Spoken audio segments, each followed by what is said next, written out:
Donc, bonjour, je suis la réalisatrice de Proxima, Alice Vinocourt. Proxima, c'est l'histoire d'Eva Green, d'une astronaute qui s'entraîne pour partir dans l'espace pendant 1 an et qui va devoir quitter sa fille qui a 7 ans. CMG. Donc voilà, c'est une scène d'entraînement à Star City, qui est une base militaire qui se trouve à 1h30 de Moscou. Et la centrifugeuse, c'est un entraînement qui est extrêmement douloureux et difficile pour les astronautes parce qu'il simule les conditions de décollage et d'atterrissage. C'est comme si on avait 2 fois, 3 fois, 4 fois, 5 fois son propre poids sur soi.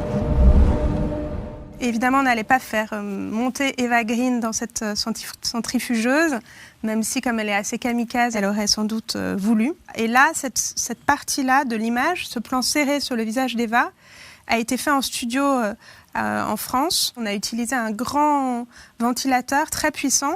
Et c'était pas suffisamment déformé son visage par rapport à la réalité de ce qu'est la déformation de ce que subissent les astronautes. Donc on a fait un espèce de soutien avec des effets spéciaux pour la déformer un petit peu plus.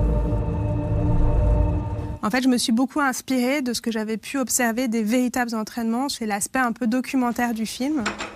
Un autre aspect de l'histoire, c'est comment elle va se faire accepter dans cette équipe d'hommes qui voient d'un mauvais œil au départ son arrivée. Et elle va voir en fait Matt Dillon qui joue l'astronaute américain avec qui elle va partir. Ils sont toujours 3 dans les missions à partir, un américain, un russe et un européen. Donc elle doit garder une sorte de surface lisse, même si c'est un entraînement qui est très dur physiquement. Ce qui est amusant, c'est que Claudie Niéré, première femme française qui est partie dans l'espace, a fait elle aussi très souvent cet entraînement et elle était très résistante, beaucoup plus résistante que tous les hommes astronautes qui s'entraînaient avec elle à cette époque et qui étaient extrêmement jaloux de ses capacités. Voilà, vous savez presque tout sur les centrifugeuses et sur Proxima. Merci.